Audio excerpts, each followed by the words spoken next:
And we are back for another live episode of the Kingdom. Can you believe it? We had some issues here. We snuck her out 10 seconds to go. We're going in cold. Welcome, everybody, across this beautiful country of ours. Manitoba, Sask, Alberta, BC, Newfoundland, Bryce, maybe in Thailand, and maybe some overseas listeners. Who knows? We got a good show tonight. We got lots going on in the golf world, and we're here to tell you about it and hear from you as well. So let us know where you're watching from. Let us know if you're in the chat. Let's get things going. See you in 30.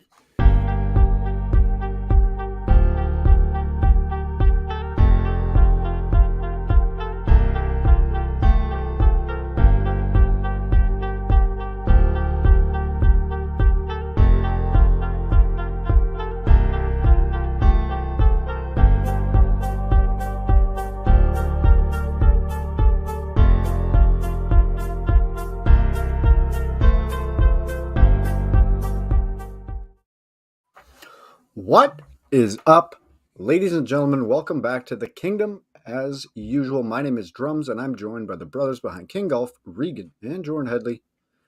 As we always do about this time of day, we're going to send it up north to our boy Reg. See what's going on up there, buddy. Fellas, I am so excited for golf season. I could say in my life I don't think I've ever been this excited for golf season. I know I might have said that on here before, but I am fucking pumped, man. And these warm temperatures, like watching that golf on the weekend, just spring's in the air. And Jory, you post that picture of the green today on 4. Like I can't wait to get out there. Honestly, I don't know if I've ever been this excited. Weather report, things are unreal here. We missed the snow here too, so that probably took a week off the wait till golf season, which was nice. I'm with you, buddy. It seems like we're taking big steps forward now. Instead of baby steps, we're making big, giant leaps for mankind towards the golf season. But let's see what's going on over in Rossman. Jor, what's going on, buddy? Sorry, I was just sending out the link there on the Facebook. Hello, top of the morning to you, everybody. Yeah, she's beautiful. Usually you start getting horny for golf season around the Masters time, but we're a little bit early now. I went for a walk today, took that picture of number 4, and a little windy. The last couple of days here have been really windy. Unsettling windy, actually. I thought that the house was actually going to blow over a couple times, but we made it. We made it through the winter damn near, anyways. So that's a good thing. Lots happening in the world. It's been a busy week. We've seen some stuff happening in the banking sector, and as much as I like the price of Bitcoin being down, so I can get as much as possible. My livelihood somewhat depends on the price of Bitcoin going up. So it's nice to see. I think we got a very long ways to go yet. But if you're somebody who's been kind of on the fence of joining 88 sats, you might want to get in before you got to pay too much. Because I don't know. We'll see. I'm never one to predict up or down, but things are looking pretty good. See you, Reggie.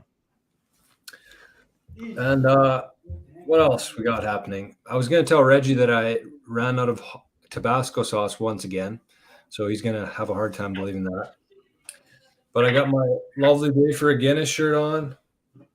I got an actual Guinness here. It's St. Patty's Day, I think, theme. We didn't really discuss anything, but you guys missed the number. We don't do podcasts on Friday. You good, Reggie? Yeah. No, just he's put Hank outside like an hour ago, and then I just got a ding on my phone that said pet detected at front door camera, so I had to go let the poor little bugger in. Yeah. It's time to come in. I see you got the mood set back there with the fire going. No, it's freezing down here, man, because I didn't really realize it. I usually keep it about 15 down here, but the gas bill last month was a little steep because that fireplace was on, so it was 12 degrees when I came down here, so I cranked her on.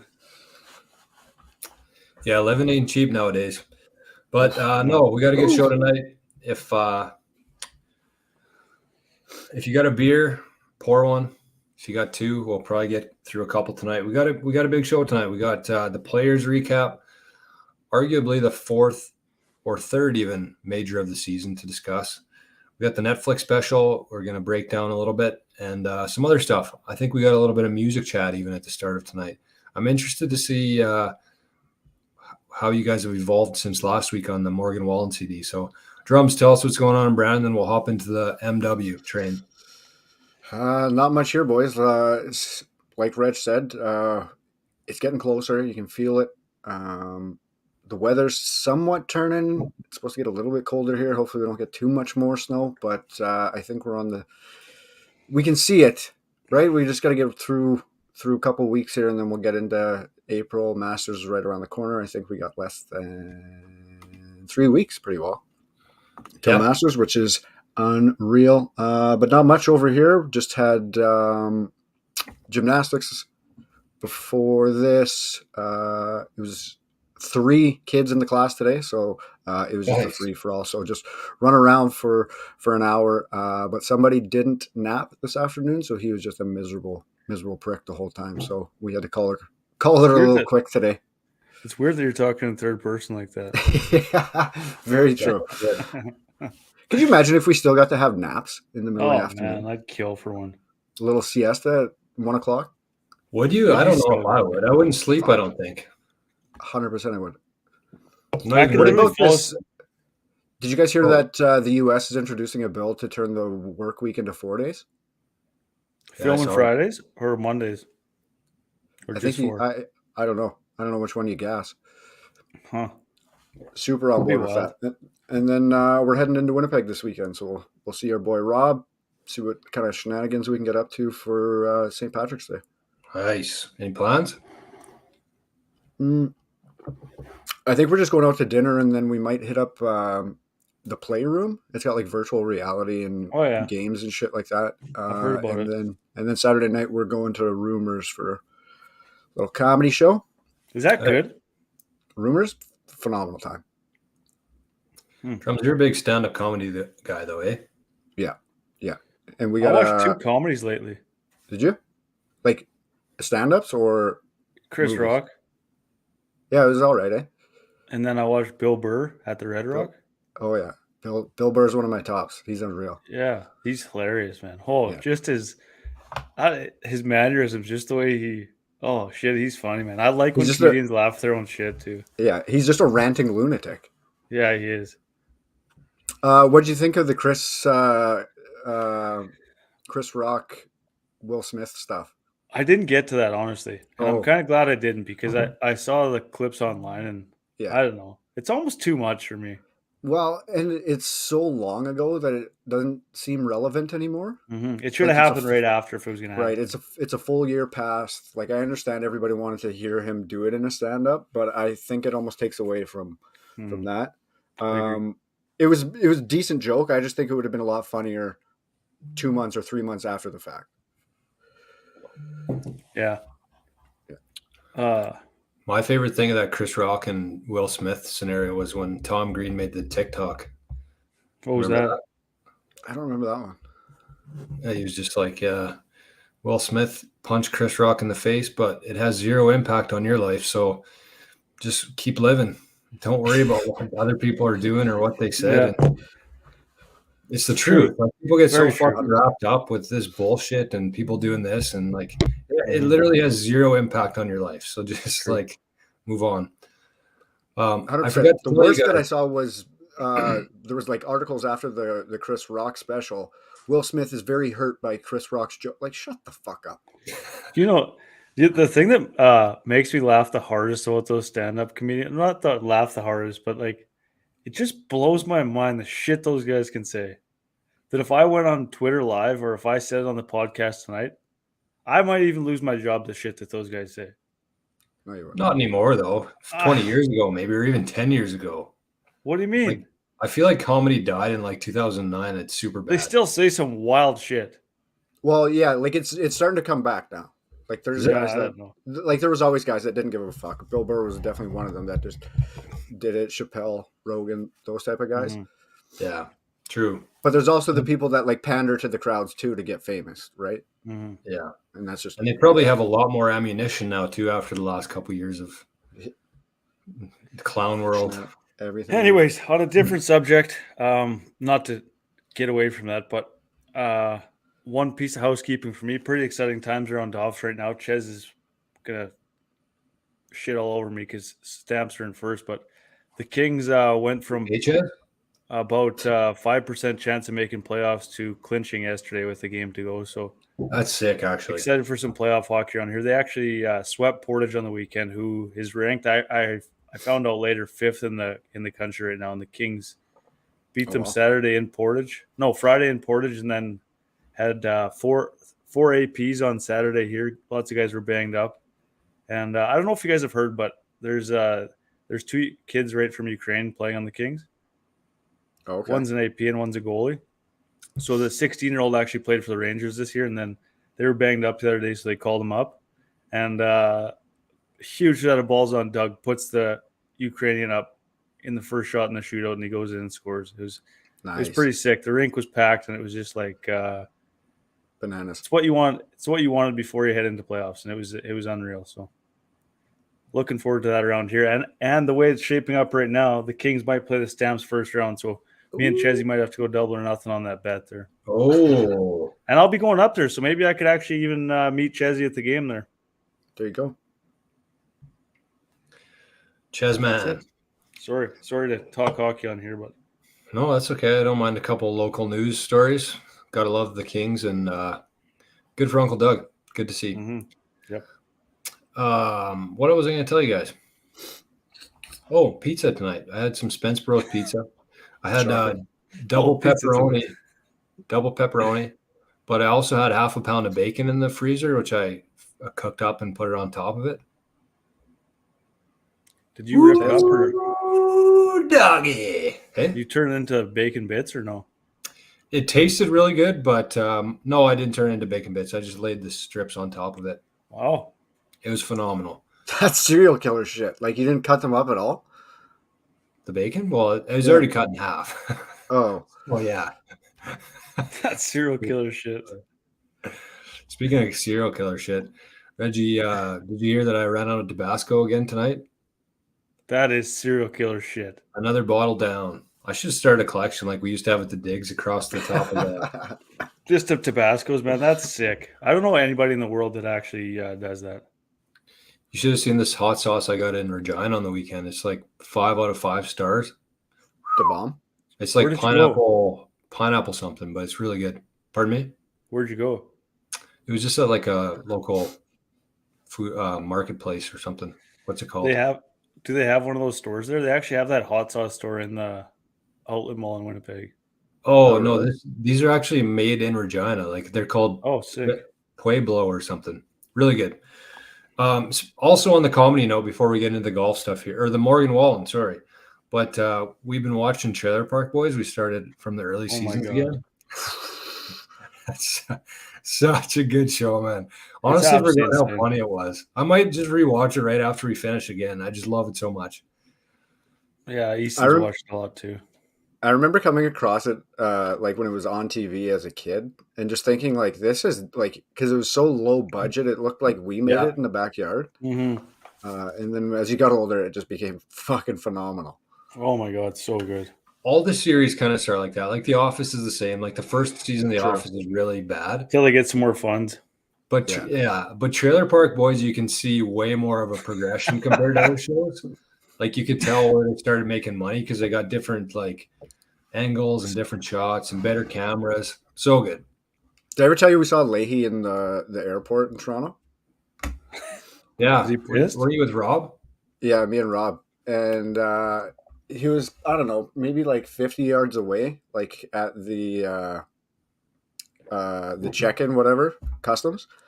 And I was like, Rob, I'm pretty sure that's Leahy right there. He's like, I don't know. And then all of a sudden he like unscrewed his water bottle and chugged it like he chugs liquor. I'm like, definitely that's Leahy. That's dead giveaway. and then he walked by us later on, and it was definitely him. That's unreal. Trev is in Palm Springs. I was going to ask Trev where if you went on any golf trips this year. Trev, you doing any golf? I'm guessing so. If you're in Palm Springs, you're not going there without a set of golf clubs. Jelly. I had no idea how many courses were in Palm Springs. Holy shit, man! I was looking at zoomed in on the map the other day. Oh my god, it's It's unbelievable. like PEI. It's crazier. There's a golf course every 10 feet. It's because the old people down there, right? Have to love it. You have to. Have to love that shit. Oh, Robbie's in the chat. Robbie, drank a dit. What's a dit? I'm not sure. Rob says he drank a dit with Randy at Cowboys. Bit. It's a quick dit with Randers. They were at Country Fest, actually, the Trailer Park Boys. Who's your One night. favorite out of all of them? Ricky. I'm Bubbles, but I think I'm Ricky too. I don't know. It's Ricky and Leahy for me. When Leahy's pissed, it's just the funniest thing on film ever. Ricky LaFleur's funny, though, too. Like, Who? really funny. Who? That's his last name, LaFleur. Oh, Ricky's so funny, man. He kills me. The stuff that comes out of his Yeah. mouth kills me. And there's no way that he could rehearse that stuff. That's straight coming off his tongue. Yeah, Mhm. I think most of it is. And the fact he looks like Jason Alpha is unbelievable.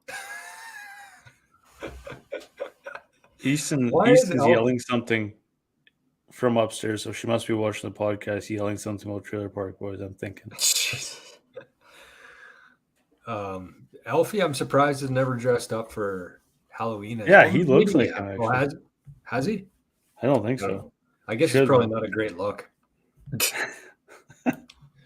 Based on what? Well, just Ricky. I don't know. Trevor said played Ecana Monday, Should have Denver backed Trevor. Willow yesterday, and PGA West Dunes. And PGA West Dang, Stadium. boy. Holy cow, that's a lot of golf. Wow. That's unreal. Yeah, good for Fires you. me up, actually. Good for you, he's right. Good on you. So Real let's check jealous. in. Let's check in quickly with the Morgan Wallen stuff because we had the podcast last week, and I think all three of us went onto the album and cranked the music as loud as we could go after, and we were texting different songs for like 2 hours after the podcast last week. Yeah. And so, have you guys changed your mind on your favorite songs? Like, have you found any low key ones? Because I still can't get through the whole CD, like, and still catch all the songs that I want to be listening to. Mm-hmm. Yeah, I've only listened, since that night, I haven't listened to it much, like just random songs here and there, but I haven't like tried to go through it again. I Has think your favorite changed. No, but I think You Proof is going to be like a really, really big song. It was already. Yeah, it was already out. Yeah, like I think that'll be the song of the summer. I think there'll be a remix to that song come out. It's got a good beat to it, eh? Yeah, I can like see that like a rapper 180. getting on. 180, Reg? Lifestyle? Yeah. But Let's my have it. favorite is probably Ain't That Song. Yeah. Right That's a now, good just song. to listen to in the car, it's got a sick beat, man. Like, I don't know. It's one of my favorite songs of his ever, maybe. I had 3 or 4 that I discovered after kind of, and one of them is Money on Me. You guys heard that one yet? Yeah. Don't put your money on me. I listened to it today because you texted it. That's Money it. on It's pretty Me. good. And what was the other one that Whiskey Friends. That's a Whiskey Friends is a banger. so heard it. good, man. See, that's why I haven't heard it because I know, and that's why I wanted to touch on it again because it's really hard to like listen to the whole album and really take it in. But I think that my favorite is still Man Made a Bar. Yeah, man. When you were talking about that Born with a Beer in My Hand last episode, I didn't know what you were talking about. I hadn't heard that song yet. That's an unreal song too. It is. At the start of it's like Grandpa drank heavy and Dad drank light. Yeah. Pretty accurate, except Dad also drinks heavy. Not like Yeah. heavy significantly, but heavy Budweiser. Mm-hmm. No, it's good. Oh, Man Made a Bar is the one with Eric Church that I don't like, right? I love it. So good. Yeah. Also, Kip Moore just came out with a song a couple weeks ago, which I forgot to touch on, but it's called Damn Love and really good. Just your classic Kip Moore song. Head to toe. Love it.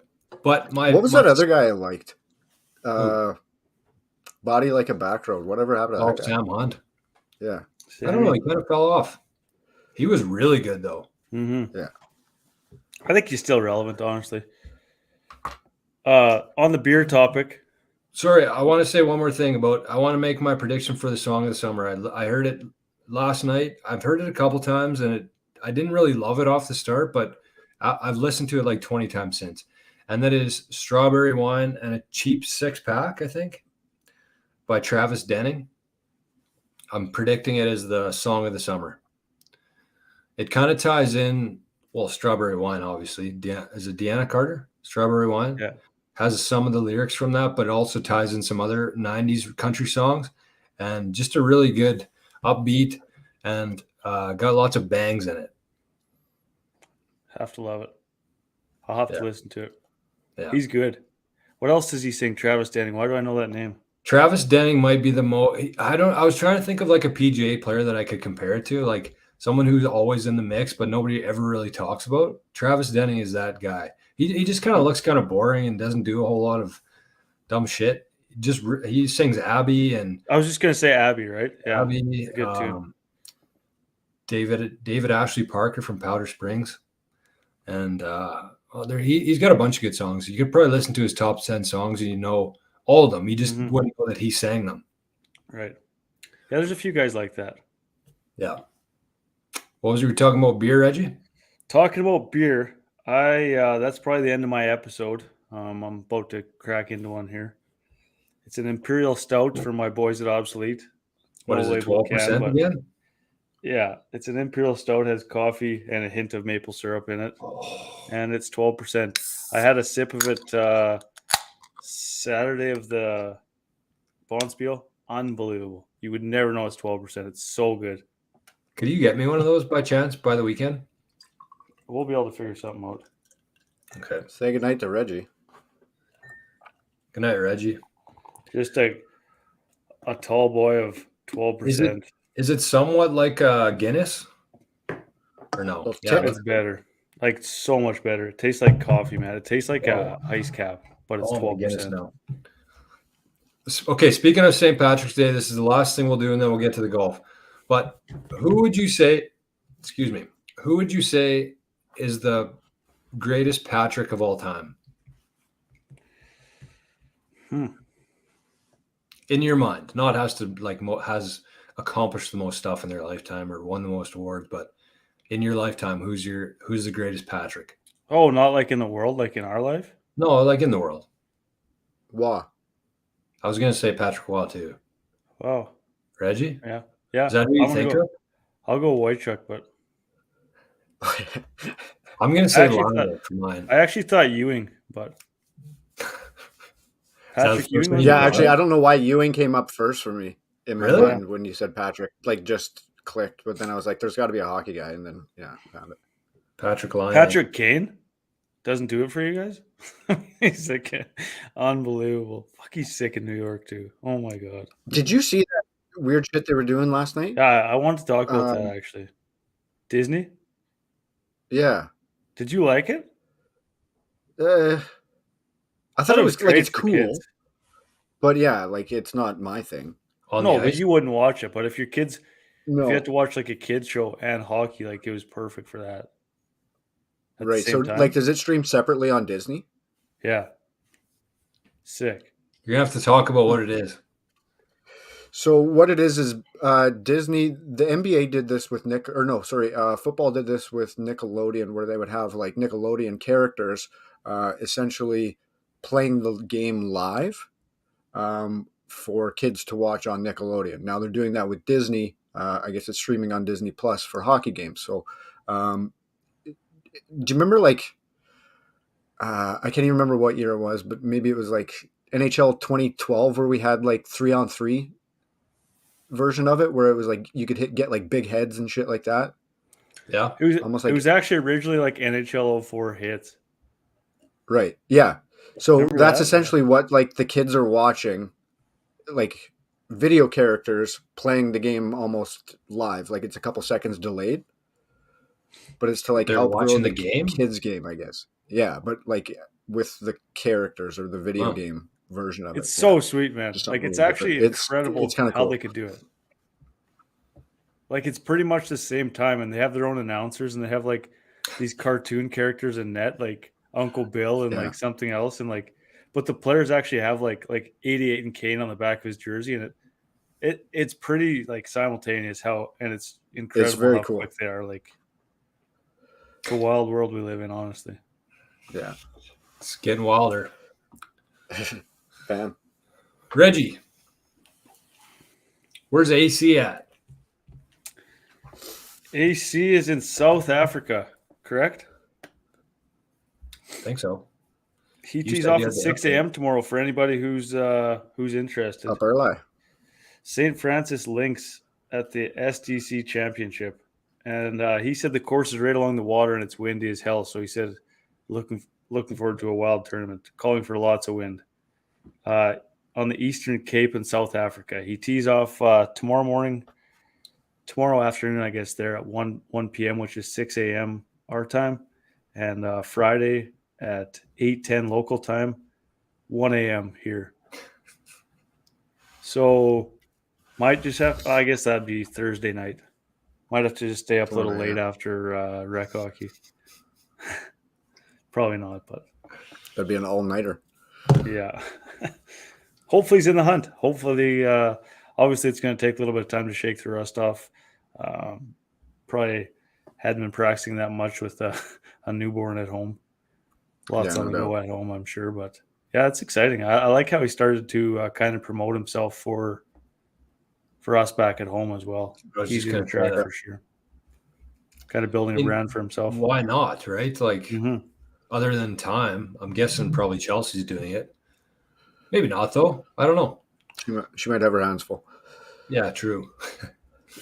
But yeah, it's pretty cool to see that he should have been doing that from like the first time, but I guess he did. I don't know. It's kind of a weird position to be in. You don't really want to be promoting yourself, when you're just getting into the tour. I don't know. It's a weird one, but it's a no-brainer, really. You're like, yeah, it might not. It also might not even actually be him, right? Like he's got that management company now, so they might have somebody that helps with his socials for stuff like that. So yeah, you'd think so.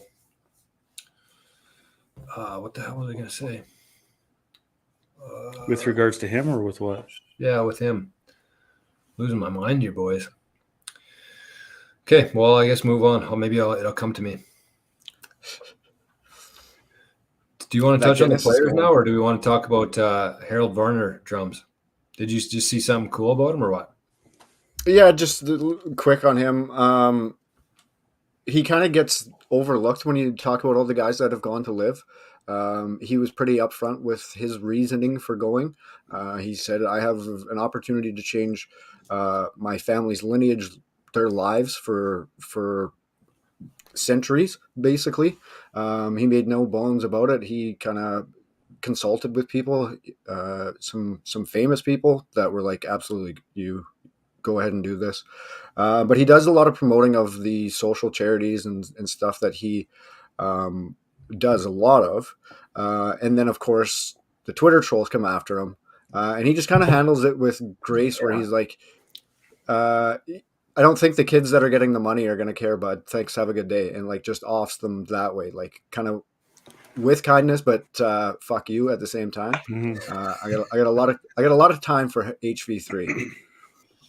So do I. That was one of the guys that I was really sad to go to the live tour. I mean, as sad as I got about anybody leaving the tour, but he seemed like he was just kind of finally getting his stride on the PGA Tour when he left. Like he was starting to get in the mix.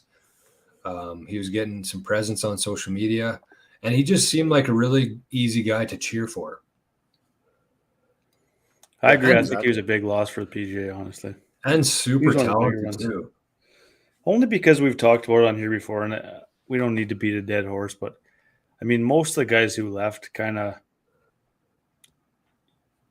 you didn't really care that much about them outside of Cam Smith and DJ. Lots of guys were kind of the villains on tour, per se,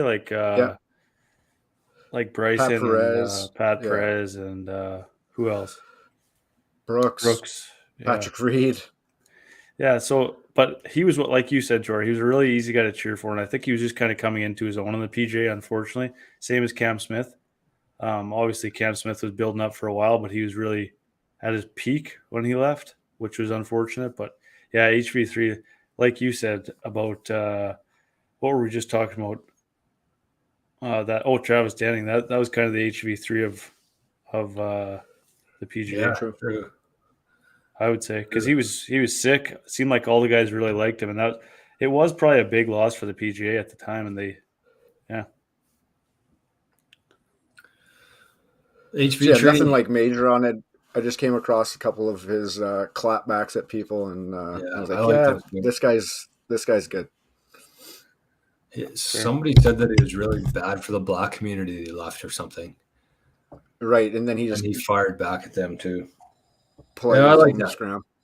I don't think that guys like that, celebrities or professional athletes, need to be spending a lot of time on Twitter. But I still think it's pretty cool when you just fire back at dummies and light them up on there. I think that's I would be doing that if I was a celebrity for sure. yeah, you would be. No questions. No questions here. Let's get to the players, man. Yeah, What let's a talk about tournament. the players. What a production. I don't know, man. What do you guys think? You guys go ahead. Ace City out there, 3 dunks on the week, one Nuts. hole. That's crazy. That is How about nuts. Buddy with the 2 gloves? And the iron covers.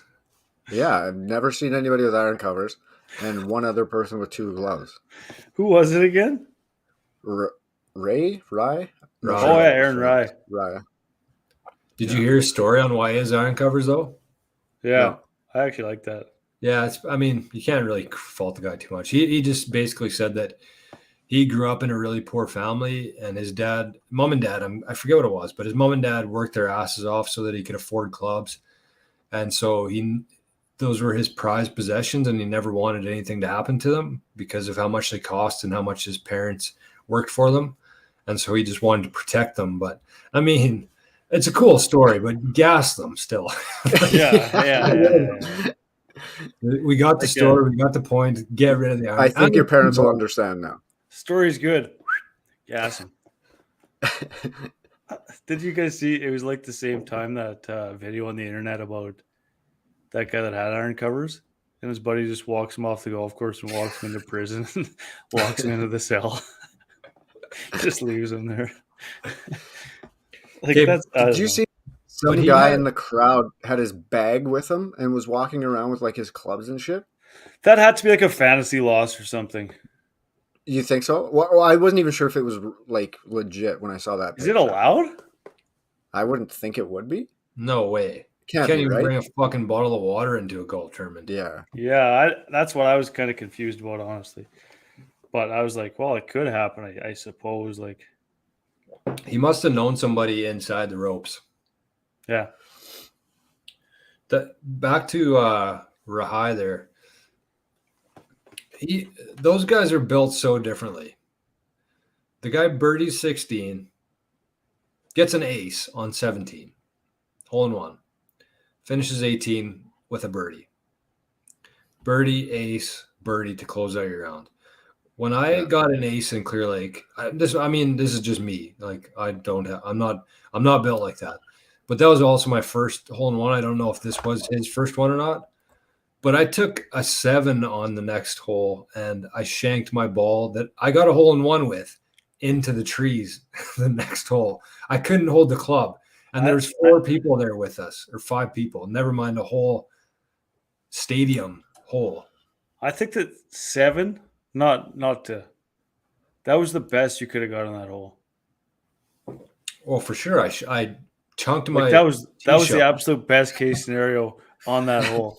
You were absolutely buzzing, man. Just like shaking in the trees. It was unreal, but it was sweet. I liked it. No, but you know what I mean, though. Like imagine getting an ace and having pull your shit together and birdie 18th. Like that's not an easy hole. I don't think there was a whole lot of birdies there the whole week. That one day, man, was it Saturday or Friday when the pin was tucked up on the right? On 18? Yeah, holy shit! And guys were hitting like 5 feet from it and then rolling all the way down to like the front left side of the green. Mm. That was insane. Like the toughest pin ever, man. Guys, they were talking about the 3-putt percentage like from the bottom, and it was high. Like it was insane down there. And guys are coming there like having to par the hole to like make the cut, and they got to play that or number 9. Did you guys see number 9? I Holy probably shit! did, but I don't remember That off the par top of my head. 5. It played so hard. Like it was like 620 yards, man. These guys were like, oh, they said that layup was like almost impossible with the winds too. It was nuts. Speaking of 9, did you guys see Spieth how he made the cut? He like his driver was like carrying into the water on 9, and it hit a guy and bounced back into the fairway, and then he knocked a wood up by the green and chipped in for eagle. Okay, To so make the on cut? that, And he said that. Oh, you're gonna say it? You got it, Trumps? yeah. So he, I guess he hit the guy and like went over to him and was like, "Anything you want, anything you want." So the guy was like, "Okay, got Spieth's agent's information and then decided what he wanted. So this is what this guy wants. The fan asked for 20 Masters tickets, all expenses paid for Oh trip, my god, a new set of clubs, and a membership to 5 country clubs. what a loser! He would have. The fan says he would have made $0 if it wasn't for me. So I honestly feel like whatever purse money he makes should all go to me.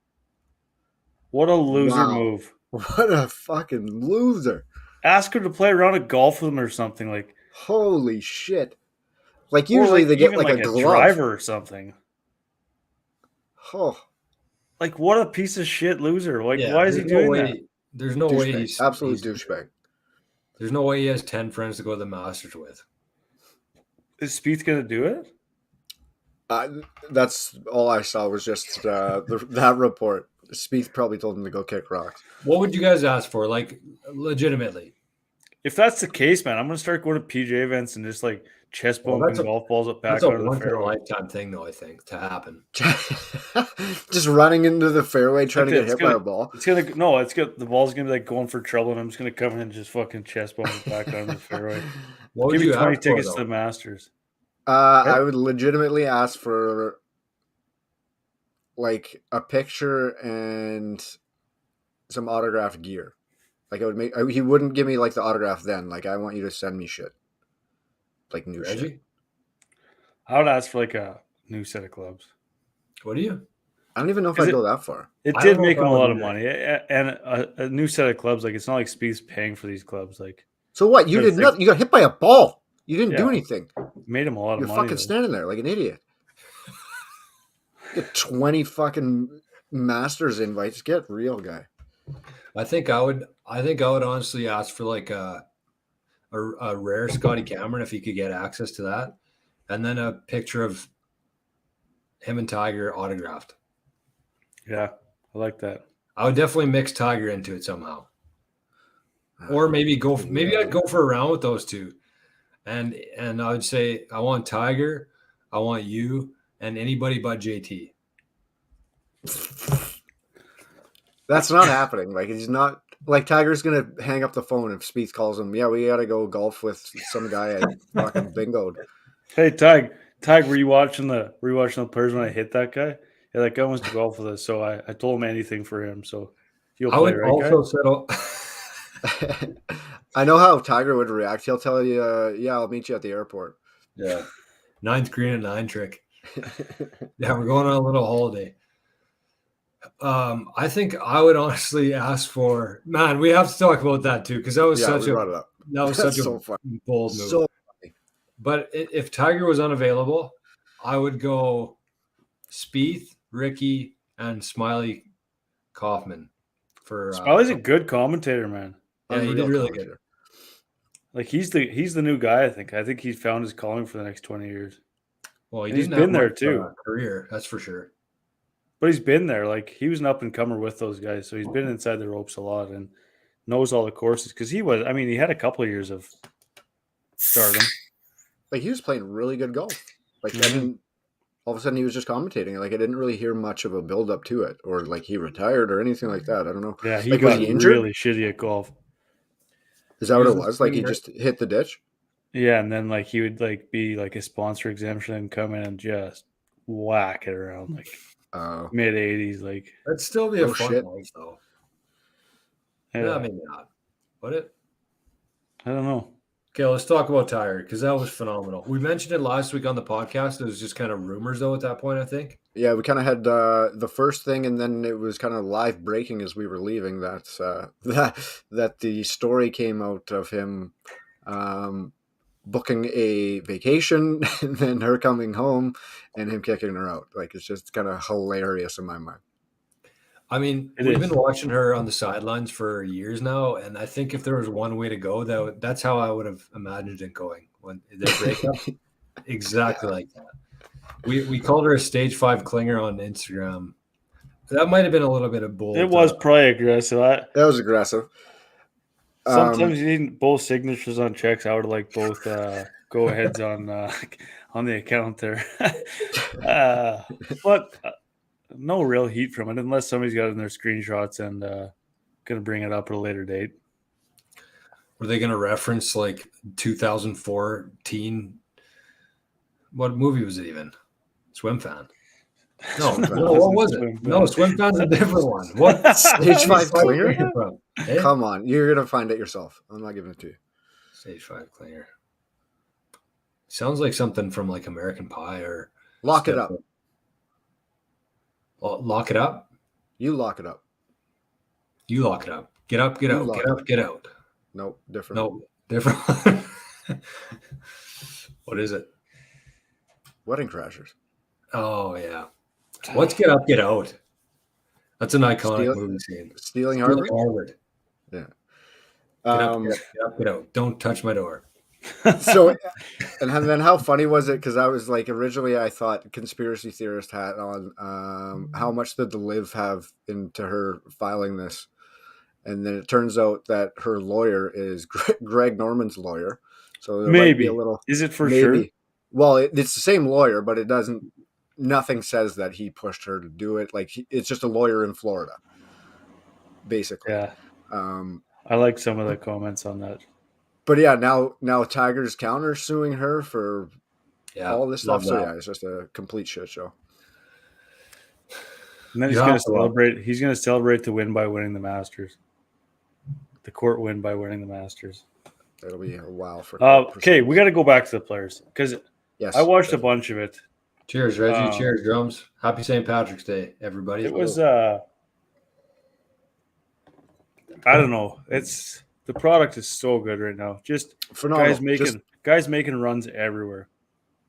That leaderboard Saturday, Sunday was just highlight reel. Just watching the leaderboard till Scotty decided to step on it, and then Scotty came out to play.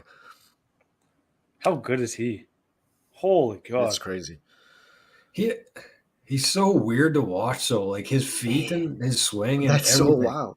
It just seems like so he could come good. unglued at any second. And I know you keep thinking, "Oh, Scotty's not going to do it," and then all of a sudden he just hits this unbelievable shot. Like, and then he's got this big. He just looks like a, I don't know, like not quite a doof, but he just seems kind of out to lunch a little bit. Yeah. I don't know, like he just meanders around, but like a big smile on his face. Like he's just unbelievable consistent. Like it's just nuts.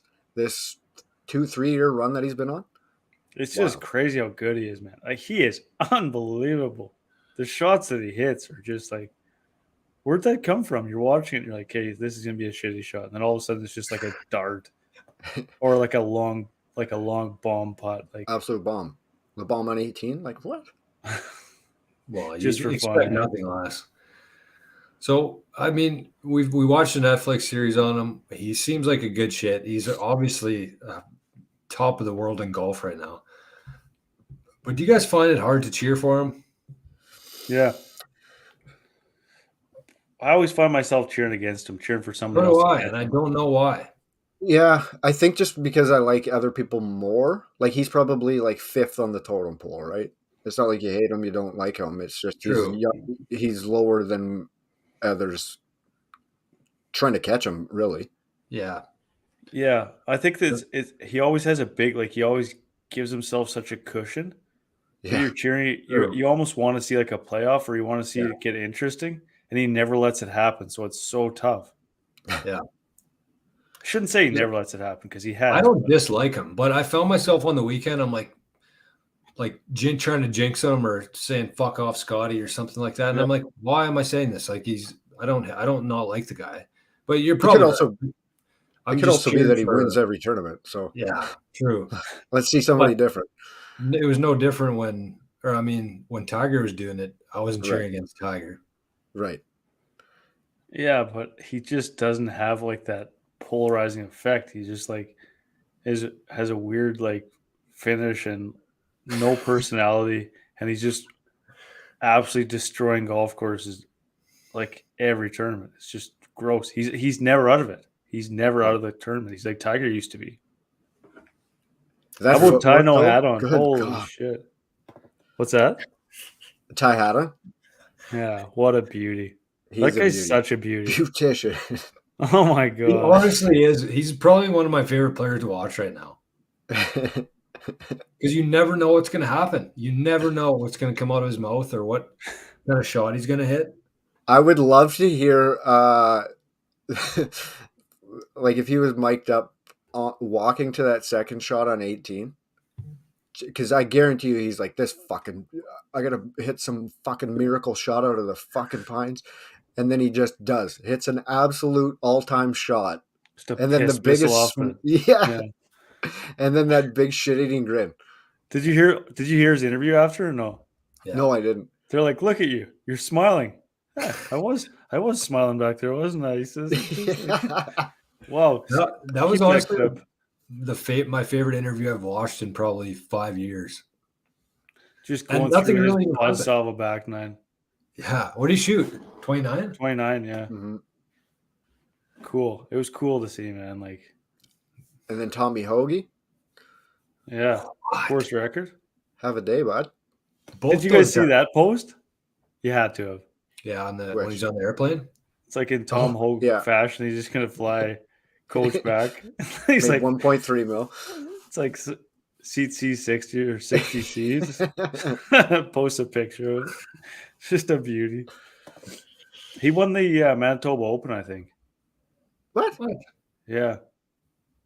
So those 2.5 sticks are always all over him, I think. Oh, I think he was on their podcast. Mm-hmm. I didn't know that. I'm pretty sure he won it. Look it up. Both those guys, man, Ty and Tom, both had their weekends. Even Ty Hatton went from like what 200,000 to like $2 million with his back nine. Yeah, crazy. And then you have guys like falling apart on the last 3 holes. Like it's hard. It's honestly hard to watch that stuff. Man, I checked the purses. Montgomery. Yeah, that's who it was. Montgomery. He lost I think he ended up winning 64,000.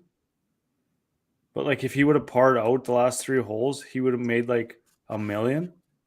So he lost how much is that? Like that's like he nearly lost $1 million in the last 3 holes. Jesus. But it's I was thinking of this on the weekend. It's like if you're in the hunt, you're zoned in, right? You know what you got to do.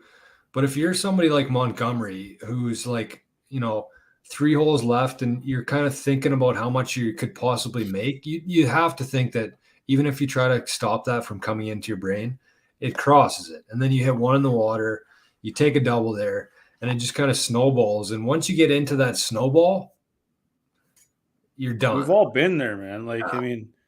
It's so easy. And you try to sit on TV and just be like, hey, man, just take a deep breath and chill out. But you're there and he's probably thinking oh shit, I just lost $500,000 with that double bogey.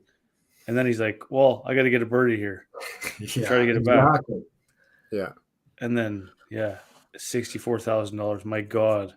It's still, let's say an annual pay, but for most people around here, but for him to lose $1 million in 3 holes as a rookie on tour, it's just unbelievable. When do you think the players becomes a major? Should we start petitioning? Would the PGA ever change that, you think? No. Speaking of petitioning, I gotta give a round of applause to the PGA for the weekend. I've never enjoyed watching golf as much as I did on the weekend. There was like hardly any commercials whatsoever. They were showing Canadian shots. They showed like 4 Canadians shots and like 7 shots on there. And Yeah, there's the probably boys were off to a commercials. hot start. It's like They a played good commercial like Thursday, once every Friday. 25 minutes, man. Yeah, it's good. It's good to see. Like It really is, and that's kind of something that we've said all along. Is like they're finally making changes, even if you can say what you want about it, but it seems like they're listening. Like even East was watching it with me, and she's like, "Wow, like they're showing a lot of different shots here. Like they're showing a lot of different people. You've seen a lot of different. Usually, they just show the like the tee shots of the guys in the lead, and then like if there's a long putt made or if there's like a chip in or something, they show that, and then to commercial until those guys get up to the fairway, and then they go back to those guys' shots, and then they show a couple other made shots. But this was like they were just jumping all over the course and showing, and this way you actually got a feel of that course, man. I know that course well now just from watching on the weekend, and that's a sick course. But would you pay $720 American to play it? No. I wouldn't, I don't think. Oh, I would if I had 720 for sure. Yeah, I guess it's all relative, right? Like, if you're a schmillionaire, it's nothing. Reggie, what's the history on Min Woo Lee? He's from Australia. Like, was he an up and comer? I don't really remember his name too much in this. And then he caddied for his sister, I think. Okay. Like his sister. I can't remember her name either. Siwoo. No, but she's a really good female golfer. It's bad that I think she's number 1 or something in the world, right? Like she's up there. Bad look for the boys. Shaking that ass. He was actually sick to watch, man. He fought right till the end too. Yeah, I loved watching him, honestly. That stash, that hair, those shades. What kind of style was that? Holy shit. What would you guys prefer? I mean, it sounds like Reggie to me. I know your answer here, but I never really thought about this before because we always hear about how people talk about perspective in golf and like people think that they should make every 20-footer, 30-footer because of what they see on TV and because the producers are always just showing putts going in.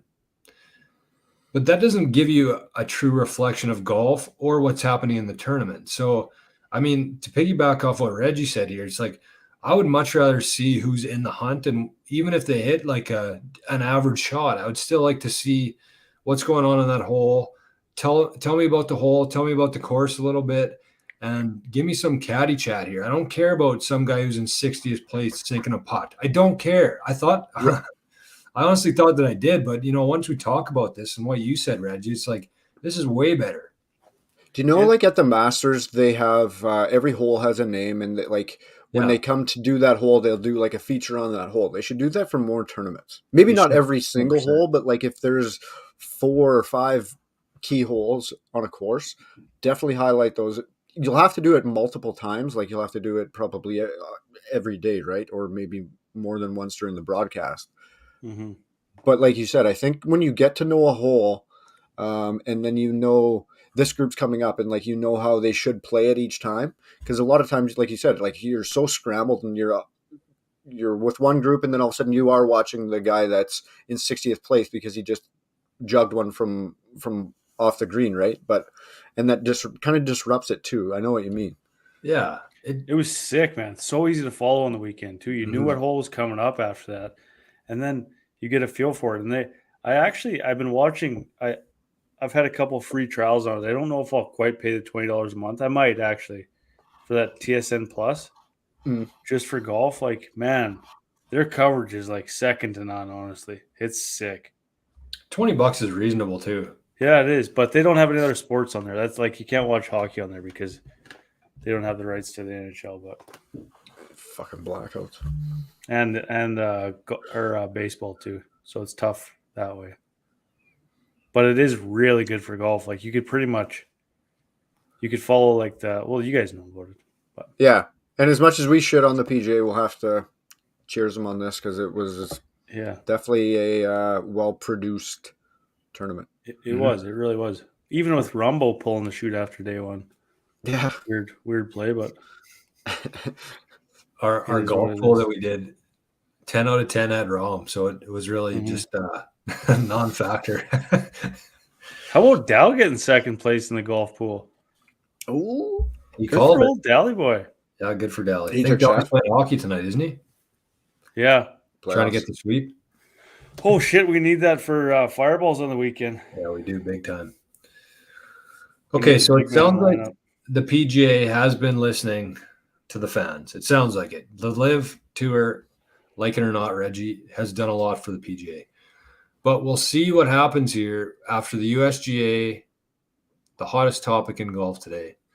The USGA announces that they're changing the rules to roll back the golf balls. Or that might have been yesterday, eh, Reggie? Yeah, yesterday, I think. So it sounds like the players are pissed, the fans are pissed, everybody's pissed. What will happen here? Predictions and thoughts. I predict that the PGA doesn't adopt it. Reggie? I don't think I've seen a couple things that say it makes sense. I disagree with it all. I think that, I mean, it's unreal to watch right now. I mean, what's so wrong with it? Yeah, they're ripping the balls, but they also, when they're off, like they're ripping the balls that far into trouble. So when they're on, Right. yeah, they're getting rewarded for it. But because they should be.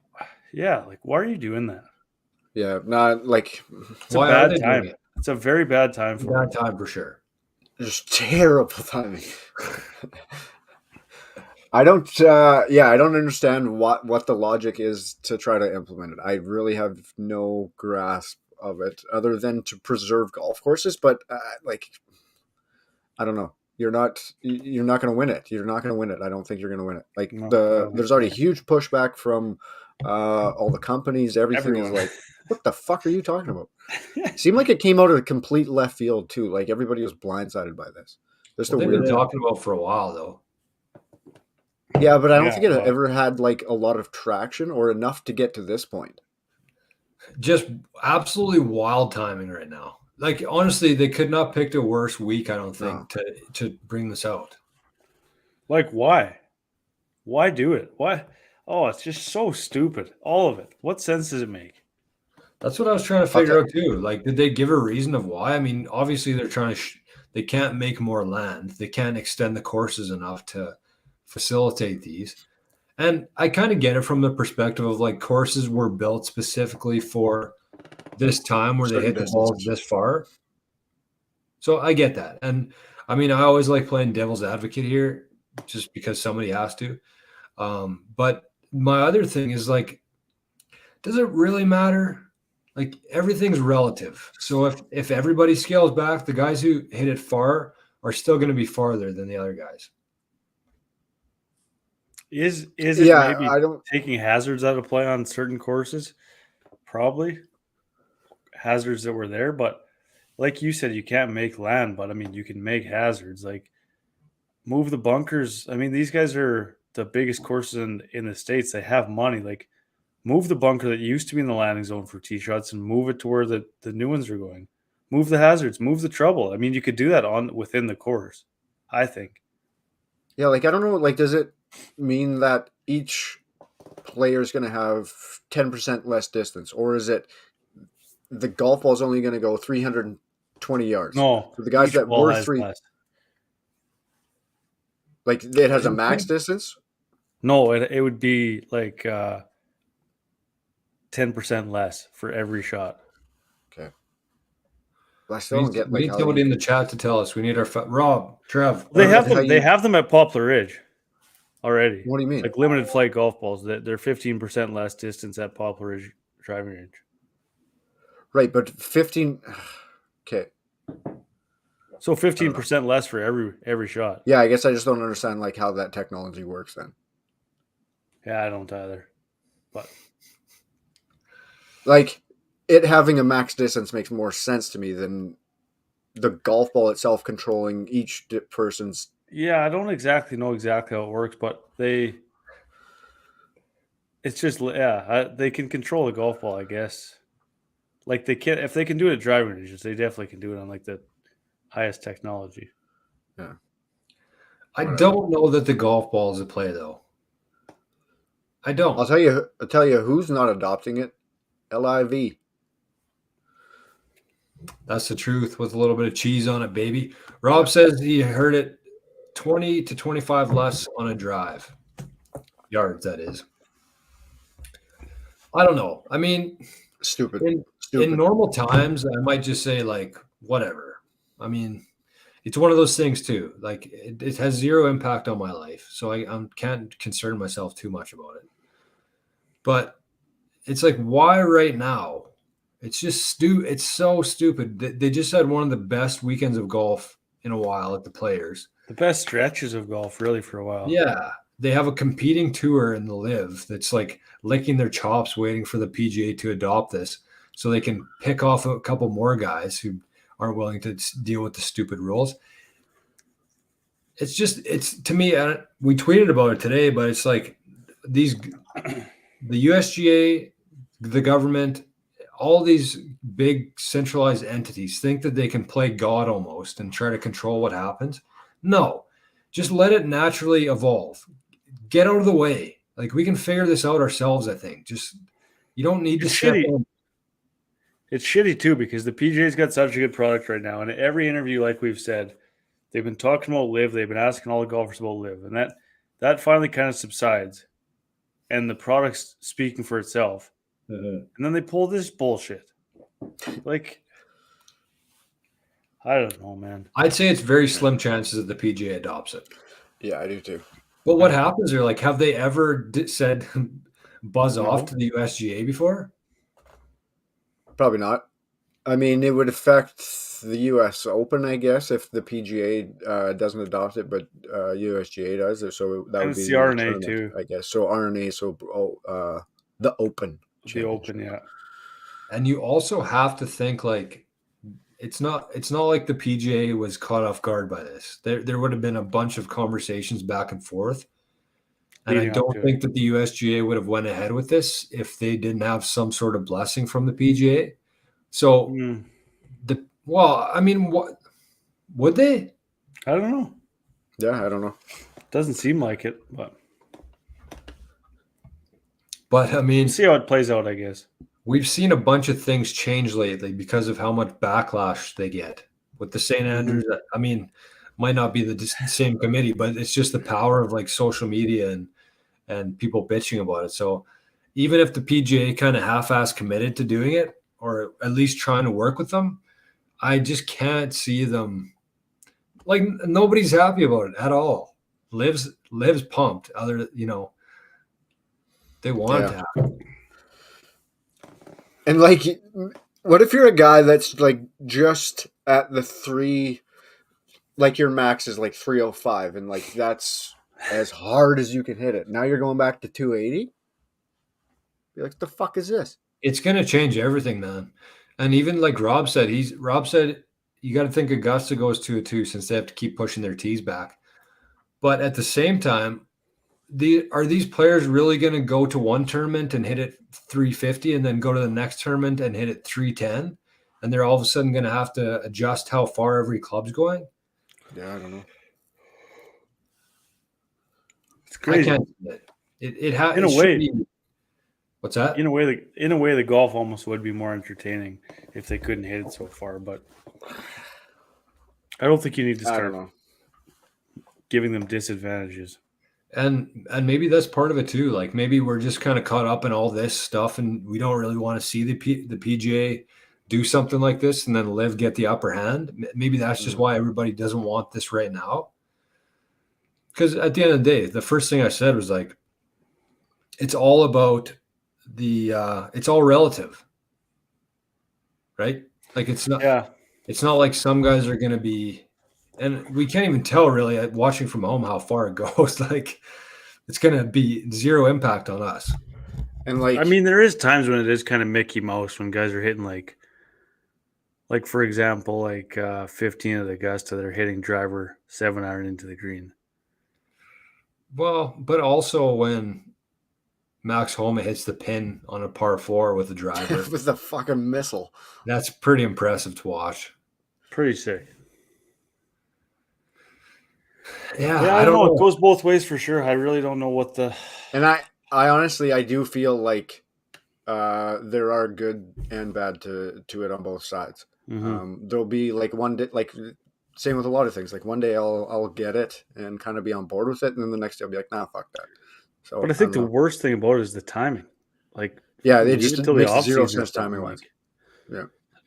This is going to be like the NHL, like going to the Olympics or the World Juniors compared to the WHL. Like, there's going to be all these different rules of like where they're at, and like, we don't need it. It's too confusing, I think. Like trying to watch hockey in the what is it, UFFA or some bullshit. You can't even go in the crease at all. Yeah. Double And like Reggie. JT touched on it today. Like I think that's a cool thing about golf is a person that's never golfed before can go and use the exact same equipment that I can and compare it. I mean, he's not going to hit it the same, obviously, but but you have a benchmark. Yeah. Boys, I think this. Oh, sorry. Go ahead. I was just going to say, like, if you think about how far the golf balls have come from like 20 years ago to today, like if they did implement this rule tomorrow, in 10 years, I think we'd be looking back and we wouldn't even remember that it happened. Right. I don't know the inner layers of a fucking golf ball. I don't know like what happens in there, which balls are better. Like I just whack up and hit it. The step up, see the golf ball whacker guy. But I mean, like if we go another couple of years here, we're almost going to be in the Happy Gilmore range of hitting at 400 yards, which was like 20 years ago. Which I have been hitting at 400. Rory's been hitting at 400. So I might have switched ships here. I might be on board for rolling the ball back. I don't know how I am. I know King Cup will have regular balls for now. For now, anyways. Well, very true. Pretty elite tournament. Yeah. But, man, boys, I'm yeah, you're feeling it. I'm gonna start choking on my tongue right away. Can tell you're yawning. 12%. It's pretty strict. I thought it was supposed to be caffeine in it. Yeah, I thought it had coffee in it. No, it's just coffee flavored. Oh, God. Okay, well let's at least get to the Netflix here. We got to wrap this last week too. It's like we don't even pushed it up too far. Because I do want to do segments tonight. I'm gonna forget it. Netflix? I know. I feel like I've already forgotten it. Okay, what should we talk about? We thought we'd kind of just do a quick overview of 6, 7, 8. 6 was Colin and Big Tone. 7 was the rookie Sahith, and then Mito. 8 was, of course, Roar's episode with a little salt-based sprinkle of Cam Smith in there. Any big takeaways from between Colin and Tony's episode? Not really. I think Colin is quite boring, to be honest. Me too. I didn't get anything out of there other than how many people does it take to dress one fucking person. Oh, like yes, that was very... As soon as I saw that, I grabbed my phone to make sure I wrote it down, and Lisa's like, what are you doing? I'm like, this is driving me absolutely insane right now. She's like, what? I'm like, there's 7 people in this fucking room trying to dress one person. How much money did that just cost Adidas? Mm-hmm. That was nuts that to just watch. Blew my mind. Like, there's this one guy like out in the front, and he's like doing this presentation to like Colin Morikawa, like he's Xi Jinping. Yeah. And then 8 people sitting in the back of the room, like it seemed like they're far away from them too. I know. Then they were just like minions in the back. It was they're like writing notes about things that he said, and like they're kind of looking back and forth at each other. Like, what is happening here? That was so weird. But in fairness, like for Adidas, like if this guy's leading a major, like that shit does matter because what you see on TV does for matter. sure. It should take a seat. Fuck, it looked weird. It's weird how Like, they're like asking his opinion, but obviously they didn't do that for Vic Hovland on the weekend. No, Holy shit! true. Yeah, all green. But Reggie, that's what not what was we're that? saying. It's like how they were like literally hanging on every word that No, he I said, know. and like they'd write what he said and like look at each other in like disbelief. It was really weird for Yeah, sure. they're like, what do you think of this outfit? He's like, I don't know. It's not really me. Oh, write it down. Yeah, that was weird. It was really strange. That was so weird.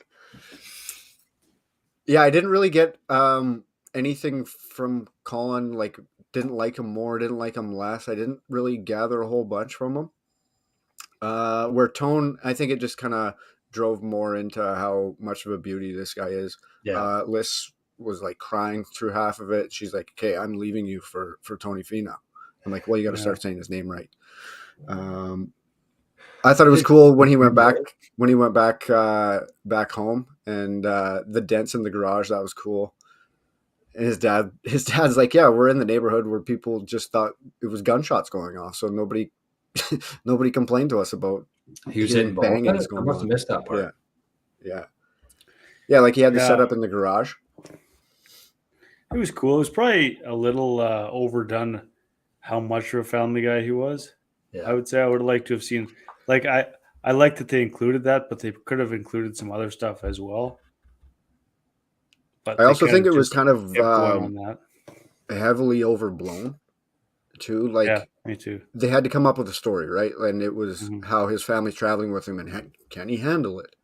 Mm-hmm. Obviously, he can. Like, I've heard a story lot over. of yeah. I mean, he won a couple, and that was kind of like the part that tied the story back together, right? But Yeah, I've heard a couple different, I don't know if you call them rumors or not, but how like the PGA wants to mold these guys to be like the perfect family man and like present that to the world as if they're the Mhm. perfect family and stuff. And I'm really getting that vibe from the PGA lately, and like almost flipping on its head to Live. Like they almost twisted that narrative against Live, and like even when Scotty Scheffler won on the weekend, they're like showing his grandma walking around. They're like showing every time his wife farts or sneezes or anything. It's like this stuff never really was a thing before. Like, why are they pushing this stuff so hard all of a sudden? yeah. There has been times though, like Hadwin's wife. They showed that time. Remember? I mean, show me their wife if like there's a story there or something, not just because she's true. his wife. Like, I don't know. But yeah, Tony was good. Colin was good. I mean, people in the chat right now, if you're watching this right now, I think we're gonna talk about what our favorite episode was, but share your top episode and your shittiest episode, I guess you'd say. Least favorite. I didn't like that they kept like pumping Colin as the next Tiger Woods. Like, they kept saying Tiger Woods about him. I'm like, fuck. He's far too old to be compared to him now. Yeah. Like, that ship has sailed, and it's never going to happen. This isn't the one. I think they need to realize that nobody's ever going to be Tiger Woods again. Yeah, like they were trying to cook up way too much fucking like storylines or drama throughout this whole series.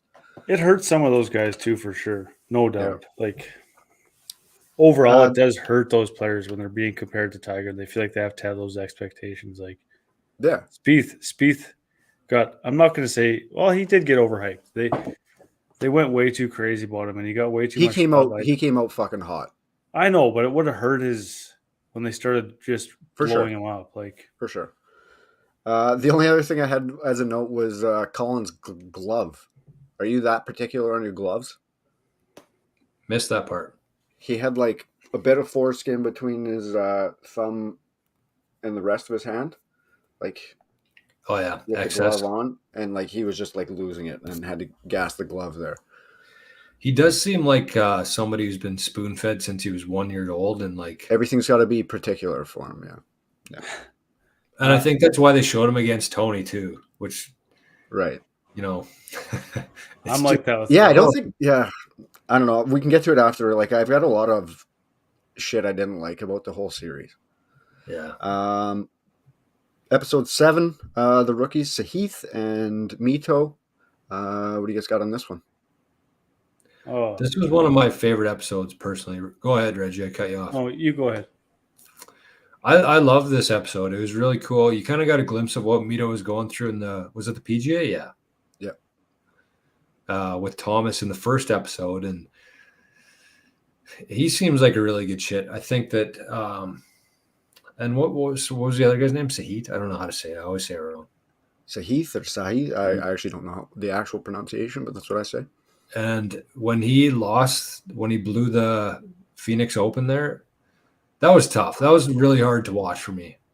Heartbreaker.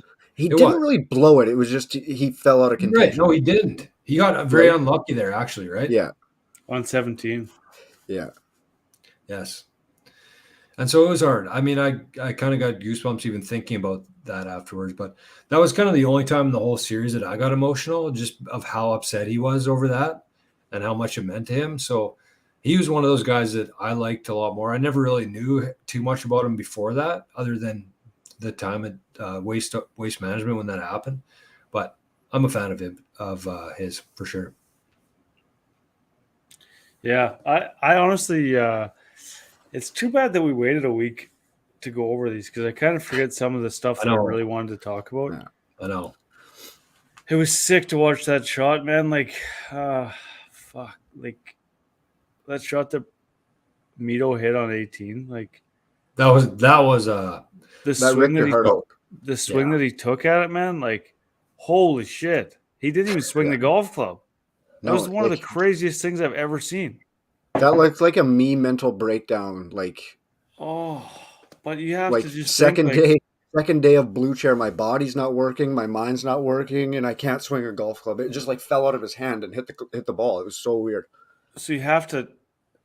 I think that more so than feeling bad for him, I think that you have to think about you in the most pressure-filled situation you've ever had, and then picture Scott. Like, I was amazed on the weekend. Like, Scotty shot on 17. Some of those guys shots on 17. I mean, the wind's howling. You're playing for millions of dollars, and they decide that they're going at this flag 150 yards with a green the size of a house, and they're deciding that they're going to attack the flag. Not just that they're going to hit the green, they're going to attack the flag. Like, it's just, when shit like that happens to rookies like that who haven't been there before, it makes you appreciate how good the guys are that win every week. Yes. And how good they are under pressure. It's unbelievable, actually. And at the same time, how good that rookie is, too. Right. To get there. Like, they get to that point. Some falter, some overcome it. But even to get to that point is amazing to get to. Mm-hmm. And some will definitely learn from that falter, right? Mm-hmm. I think it showed, like, obviously Mito was kind of one of the biggest losses to live. Which was kind of shocking. I kind of like that he announced it after production of the series was done. So, like, he already had his episode in place. Yeah, true. If it was afterwards, they would have gassed it. They would have cut that out. Yeah. True. Sahith, the family dynamic with Sahith, like Jor said, with his parents after that waste management round, like them just being around him and they're like consoling him and just being like, "You did an amazing job," everything like that. Like, it's just heartfelt. It's heartfelt. It's just, and it's real too. I actually got like a lot. The family shit throughout the series I didn't like, but I really like Sahith's family in this. Like, his dad, like, hanging on every shot is like how I picture, like, knowing both our parents. Like, that's how I picture our parents being too. Like, my dad's like fucking vibrating with every shot and living and breathing with every shot too, right? So that was really cool to see. It was awesome to see, like, the Spaniards all, like, as a family, right? Like, they there was like 6 of them all in a house together, their wives, everybody was all together. Like, there was just a real tight, close-knit family. They're all gone, hey? And now they've all bounced. They're all gone. Do people from over, I guess, South America, or not even South America, but Central and South America, they got the best dap game ever, eh? What's dap? Like the clap hug. Like, have you ever like seen them not do that? True. Like for us, it's because a they fist do it bump so or much. whatever, They right? got lots of practice. Yeah. So who was there Like, though? It was Mito and Joaquin, Carlos. Carlos, Joaquin, Sergio. They mentioned Sergio. They didn't show him, which I imagine is because of production. They didn't show him, but I think like it was kind of anybody from that area. We're all Yeah, they all went. That's crazy. Was Abe there or no? Abe was there, yeah.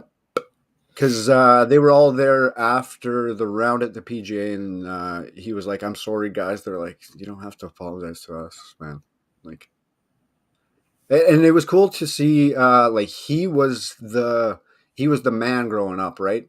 And then Abe, was it Abe or Right. Joaquin that just became the phenom after him? I can't remember which one it was now. Yeah, But one of the two. They're kind of two in the same. yeah, We waited too long to do this son of a bitch. yeah. But no, I like this episode a lot. Me too. And then we'll get to Ep 8. Rory's a little bit more fresh for me. I kind of watched the first 7 in like the first week, and then I just watched Rory's a couple nights ago. Mm-hmm. No, we watched it right before last week because I said that Rory was one of the guys that I actually liked more after watching that episode than. I mean, we've had a lot of Rory conversations on this podcast before, yeah, and so nobody's going to learn anything new from me saying this, but I do respect how much Rory cares about the game of golf. That's one of the reasons that I lost interest and lost respect for Brooks Koepka, was because he kind of went the opposite way in terms of looking at more as like a job compared to like their life, living, breathing, and bleeding golf. And so I gained a lot of respect for Rory after that episode. It's kind of shitty that they ended that one though. It was kind of like a blah episode, honestly. Like Reg kind of mentioned that too in the group chat, but like there wasn't a whole lot that really happened there. Rory hasn't won a major in 8 years. It would have been sick if he would have won the British Open. Yes. Thankfully, he won the Yeah. Tour Championship. That would have topped off the entire episode, though, if he would have won the Open. I agree. Man, so crazy though. You have to think like we talk about so much how much golf's mental and this and that. Like that setting for Rory to win his first major there, all the build up, all the hype. Jesus, man, like he came right down to it. And that shot that Smith hit around the bunker, I mean, he might get up and down from there 1 out of 10. And if he doesn't, then Rory's back in the driver's seat. You know what I mean? Like everything that could have went wrong for Rory went wrong at that time. And it's one of those things that if he had won a couple of the last majors, he probably just cruises to a victory there. Yeah, that's true. But it's starting to take a toll on him, man. He said it feels like he hasn't won before. He feels like he's going for his first one again. It's sick, man. It would probably feel worse than that, honestly. He's got to get his Thursdays figured out. Yeah. That's what it is, right? He does. Even in the Tour Championship, he shit the bed. Was it even just the front 9? Again, I can't remember. But the front 9, like he was, I think he was 3 over or something for whatever. So like he was even that much further back from Scotty, which all of a sudden he just led to an incredible comeback, right? But sick. That was sick, actually. Yeah, it was. He went on a big run there. Holy. Amazing Saturday, Sunday, which I guess gave them something to show, I guess, for this episode, because outside of that, it was going to be like a Rory-centric episode with no finale to it, right? Yeah. He did you do have to give him credit, either if you agree with his stance on everything live related or what he was standing up for the PGA. He took his stance and stood up to it. Like, you have to respect it, even if you don't agree with it. He put the entire tour on his back and just said, like, I'll be the captain of this ship if that's what we need. Which you absolutely need. Yeah. Yeah, like it or not, like which side you're on. He took a big stance. And then his game backed it up for like 4 weeks in a row while he was fighting that fight for the PGA. He went off. It's crazy. He said it's starting to take a toll on him now in an interview, but is it an excuse? I don't know. Like, no, like it has to. Like, even a hockey captain doesn't take that much pressure for an entire year. It really does. Yeah, you're right. Because, I mean, you got to be mentally focused. Look at those guys, man. Like, Tiger gets up at 4 in the morning to work out before his rounds.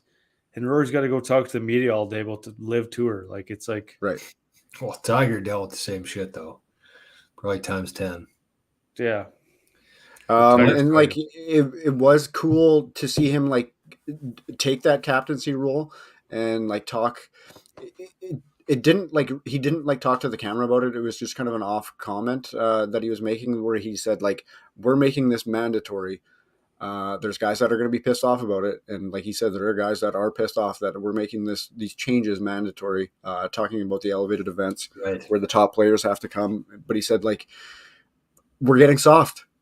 Like no other profession, you can pick which tournaments or which games you're going to play in. We've all just become a bit soft, and we got to get our shit together, basically. Yeah. I don't know. I got to like him more watching that episode than I did before, which I didn't think was possible. But he's a beauty. Like, you can't not like him, I don't think. Like, how could you not? Loved the I- little clip with Rory, Trevino, Tiger, and Jack. Unreal. Lee Trevino's was just unreal. an all-timer. All-timer. I like when he says that Tiger's always the first to text, too. Yes, that was amazing. He's like, I don't know how he does it. He's always Before the first putt text. drops. Yeah.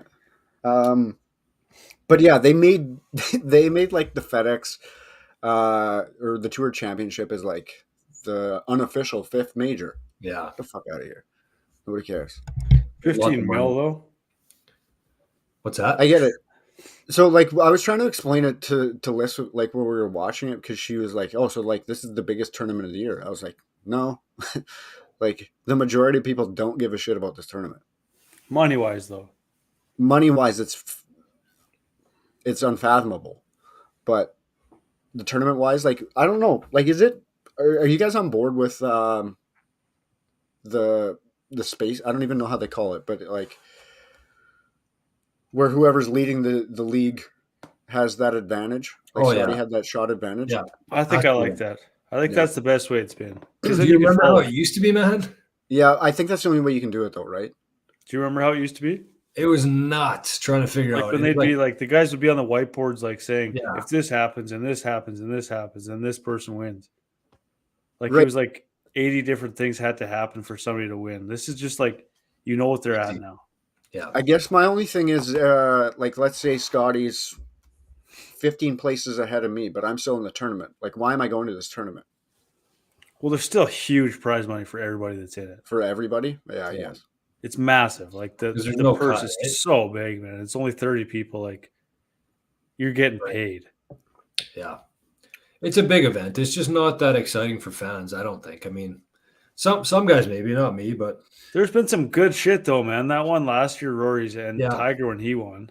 yeah. Yeah. I mean, that was sick. Like they've And- had some big. That 18 at East Lake is sick. Yeah. Yeah, so Rory was 9 shots back, and then his opening hole was a double bogey. Yeah, that's He what was it was. 11 shots back Right. after the first hole. That's sick. I wish there was more on cam. I understand why there wasn't, but I wish there was more on cam. Would have loved to see kind of his behind the scenes. I think he's a partier, so I think he would have been a bit more Joel Damon-ish. He seemed like my favorite guy in that whole series, and I've hardly seen anything about him for his golf existence. Like, Right? Mhm. he just seems like such a good shit. And Mhm. you winning the British Open, the one thing that I took away from the British Open in the last episode was like, I would love to see more golf overseas. Yeah. I would love if they had more than one tournament there per year, because there's so much history at those courses, and it's such a different dynamic than playing Arizona, California, Texas. Like there's so many different elements there, and the courses themselves are whatever, but it's just the history there, the fans, the wind, the weather. It's all just a whole different game, it seems like. Mhm. It's almost like the outdoor classic, but on like a real lake versus in the NHL, like in an arena. That's how I kind of look at the two. Like it's just so authentic there overseas to me. And I wish they could find a way to, and maybe who knows, in 2 or 3 years, maybe the PGA and the Live Tour merge, and there's more tournaments outside of the USA, and they start getting along, and we can see more about golf instead of just the sponsorships in America and the big corporations. That's kind of my dream for golf. The biggest thing against that is going to be like the time change, right? Yeah, but I mean, British Open, I've never had a hard time getting out of bed in the morning to play golf or watch golf. So right. Yeah, I think that even Jordan, like you're saying, just with the history there and the courses and where it is, I think a big fault to the tour. They're so set on all their stops and where their tournaments are, and even the U.S. Opens where they get awarded to, and the PGA Championships where they get awarded to, that they're missing out on a lot of the state's best courses simply out of ignorance and the way it's been and the old-fashioned ways. I think that if they had more tournaments in Wisconsin, there's some unbelievable courses there. Even if they played abandoned, maybe along the ocean, I don't know if there's a reason why they're not. I think that there's courses that they could play at that they don't, because these tournaments have always been at these courses, and that's just the way it is. There's some shitty ass courses that the PGA plays on. Not shitty, but just nothing to them. Yeah, I know what you mean. It's tough though, because like they usually, if there's like a cool course, say it was at Bandon Dunes, like if there's a tournament at Bandon Dunes, like every golfer would be watching that tournament. But there's levels down from Bandon Dunes that could actually accommodate a golf event, but they give them to the shittiest tournaments that nobody watches, and so nobody gets to see these courses even. Like, give them, I don't know. There's got to be a better way. Maybe there has to be. And one thing that we're starting to see is that there is a better way, and the more and more people talk about it, and the more and more pressure they get to do it, that's how things change. So it's tough to say. Things are improving. As an overall series, what do you guys give on a grading scale? What do you guys give? What do you guys give this season? As we now know that there is a second season coming, but what do you give the series full swing? I don't know. It's tough. It's really tough to say. Like, from my perspective, I would give it maybe a 6 to 7. And I think that I just liked watching it because I love golf so much. I really don't think that this is going to get a whole lot of people into golf that weren't before. But I don't know that. Like, F1's totally different. F1 has fast cars. They have crashes. F1's different to you because you've never seen it before, too. It's tough to really get like a consumer's report on it because we watch golf every week. We know all the players. I wanted more out of it. I'm going to say 8 to 8.5. I liked a lot of the episodes, man. Like, there was some found out about Joel Damon, Fitzy. Those two rookies were sick. Brooks episode I could have gone without. Spieth and Thomas you kind of already knew about. Who am I missing? There's somebody that I'm really missing that DJ. I really enjoyed. Oh yeah, there was one in there between DJ and it might have been like the third episode. Poltz was 3. No. Oh, actually Poltz. I actually really enjoyed Poltz. And obviously you guys know how much it kills me to say that. I really enjoyed like a better look at him more than just what you see of him portrayed, I guess, in the media. I like seeing how he actually is. He's actually a beauty, but to me, there was someone else too that I'm thinking of, but to me, it seemed like too much pushing people into one direction. And like, I honestly would have liked to see more of like what's actually happening with Liv. Like, is there stuff, because we'll never see that on CBS or ESPN, but like, is there stuff happening with Greg Norman and like Phil? I mean, Phil wasn't on it, I guess, but I just would have liked to see more from their perspective with less bias, I guess I should say. That's it. Right. and it was so biased to me that I almost puked a few times, and that it just rubbed me the wrong way in terms of that. But it's promoting the PGA.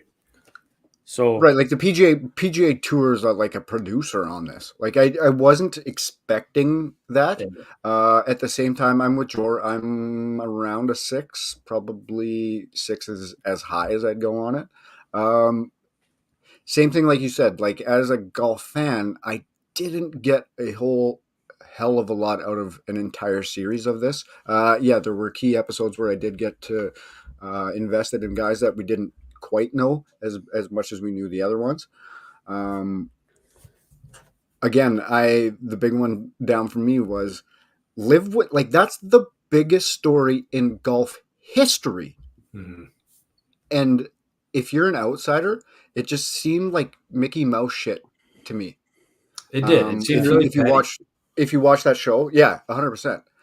I think it does better with not as big of fans as us. I was talking with like my in-laws over the weekend about it. They kind of caught up on it, and like they thoroughly enjoyed it. Yeah. They're not going to watch golf every weekend, but they'll maybe pay attention, like if it's on TV. But be on the lookout for next season. So I guess it drives some more viewers that way, I guess. I guess like my brother-in-law is he's become a huge F1 fan from the show. Mm-hmm. So I was talking to him about the new season of F1, and he's like, I fucking hate it. And I was like, why? He's like, because like I know the story going in, and I know through each episode how everything ends and everything like that. So he looks at it the same way we do with our golf fan eyes on the golf show. And he's like, it's a good show. I don't know how fucking real it actually is because it's all bullshit made up. And like, that's what I get a lot out of this Full Swing series too. Like, that's what I was some of the narratives were so like pushed on us. It's not for us though. Right. I don't think it is, but I think it has to be to an extent. It's not though. Because I bet you if you were an F1 fan and you watched the first season of that, you wouldn't have been that impressed because you already know all that shit. That's why you watch F1. Right. And I bet you there was guys like, because it seemed like they had something against Max. So obviously if you're a Max fan, you'd hate that. Right. And I think that it was probably scripted too, but it got our attention because it was 100% it is. And it drew us in. So I think there were spots in this series and now as I get the same thing. As I get more into F1, I don't even like that show anymore. I like the series less. Yeah. Yeah, 100%. I don't even watch it anymore. I can't. Mm-hmm. Mm-hmm. So like I understand that. But like now, would that happen? Is that going to happen on to the PGA scale too? Like, are people going to start watching tournaments more? I don't know. Like I said, with my in-laws, it was more, yeah, I'll watch the next season. I don't know if I'm watching an entire tournament every week. Because in F1, you've got one. You don't have to watch the qualifying and shit if you don't really want to. You can just watch the actual race. So it's just one day or one couple hours that you have to invest in to watch the tournament. Whereas the golf, it's an entire weekend to watch half of the tournament, right? Like it's a lot to invest in an entire tournament. So I think going forward, and again, this is just like what I want to see. I want to see more of mid-tier guys, I guess, because I want to see more of the people we don't know, and like, how do they get to that next level? I want to see like that. I want to see more shit with coaches. I want to see more kind of behind the scenes, and maybe that's not the show they're trying to make, but that's what I would like to watch. Maybe do a spin-off. I really like Sean Foley. I don't know, going into it, and even the first episode, I was like, this guy's a fucking douchebag. But by the end of it, I thought he was the most logical person on that fucking show. It's just glasses and hair. Like that. His whole getup just bugged me. But when he talked, like I thought he was the most logical and even kind of par for everybody. Like he would tell you straight. So, and like he would be the first one on there that would be like, yeah, Liv, they got a good one here. or whatever it was. If it was like a live got something in their favor, he would say it. So Yeah. I would say overall it was pretty good. I think it was pretty well done. I think that we probably set our expectations too high after how sure. much we loved Yeah, F1. probably. It was well done. There was a lot of cool stuff, lots of cool backstories. I think that everybody thought that at the start that, wow, this live stuff happened and they just happened to be recording that season. But in my opinion, I think it really actually hurt the series because it was kind of that dead weight, the awkwardness of the live being there. They kind of took away from it. And it, I completely disagree. really? I think if you did it properly without PGA's I agree with involvement, that too. that would be the Yes. best fucking television show in But existence. they never were going to, though. It was always They could. to promote the But that's what I PGA. mean. Like, they're missing the boat again. But then, so let's do this then. So F1, let's say like a competitor league came in right before that got released, but it's promoting F1. Do you think F1's gonna like pump the tires of this new league? Like, you can't expect the PGA to even want any. Obviously, they're gonna be biased. It's about their tour. Right. Like, It's I shitty, but that's what completely it's about. understand it. Yeah. I completely understand it. But, like, they could have done so much with that live Right. shit. The producers could have. Well, even with the it was PGA's about the involvement. PGA, though. Because the Yeah, PGA but- hasn't lost yet. Like, Yeah, they're but still they don't winning. need You can still many paint that ground. narrative. But they don't need to give them any ground on there. I don't think. Why would they? Because then it just fucking fuels, like, it's Kardashian shit to the people that aren't fans like us. Right. They're going to tune in to see the train wreck. Yeah, I don't know. Maybe. But I just think it was bad timing for that all to happen because it would have been Yeah, sick. like with, you said, PJ I think maybe our expectations were a little bit higher than what they Mhm. should have been for it. Yeah, but now I certainly understand. Like, even when I started getting into the F1, how like the actual fans were like, "Fuck this show" from the Mhm. beginning. Like, I do get Mhm. that. Definitely. Still a big win for the game of golf, though, because I Huge. mean, there's going to be people who do watch the Netflix series that never had a clue about golf before, and then maybe one Saturday or Sunday they'll turn it on and they'll start recognizing some players that they had no idea who they were before. And it's not like anybody's going to stop watching golf after watching the series, but there's going to be a lot of people that start watching golf because of the series. So I think that it's definitely a win for the PGA. I think that as golf fans, I wanted a lot more out of it, but I don't know if that should be the case or not because their audience was not me. I'm already a golf fan. They're trying to get new people into the game. But I do think that if they just found a way they're already there. They're already at the events. They already have the producers. They already have the cameras there. Create something else. Like create something like an all access golf. And I would pay to see that. Like I would pay and charge $25 or something for a golf guy to watch it. Like it's a no-brainer. And you already have everything there. You have the resources. Just take a separate production crew, separate editing team, and spin up like a hardcore golf series out of it. Try it out for an hour episode. You have the footage. Just fucking give it to us. Yeah, make us pay for it, whatever it is. Try it. See if they might not even have to, do anything extra. They might already have all that right now. Yeah. Yeah, no, I'm with you on that. 100%. I think, it's so tough, man. Like, I think that the reason why I think they did a good job is because, like, we watch golf every weekend, and we still found out about Joel, which we didn't know. Nobody knew about him. True.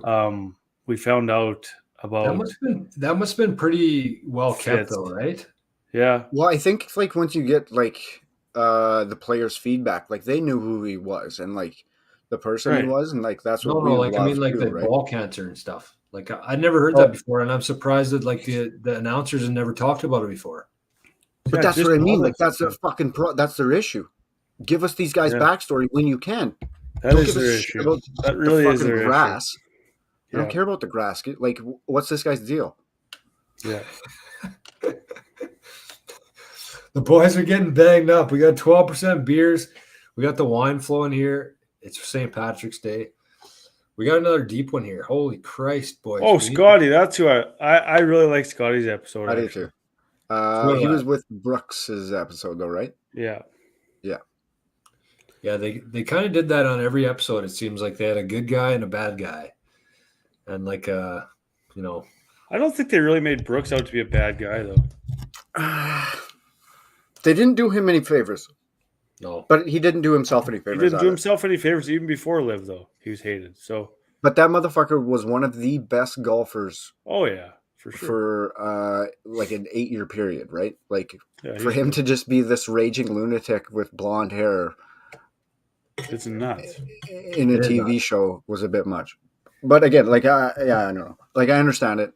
It wasn't for us. Like I said, with over at the in-laws on the weekend, brother and sister-in-law watched it, and we were watching the golf at supper, and they were like commenting on some of the players that were in the series and stuff. And I was like, oh yeah, like, oh, you didn't know Scotty was 26 years old? And they're like, no, fuck, I thought he was 38 years old. Yeah, Kind of shit like that, right? Yeah.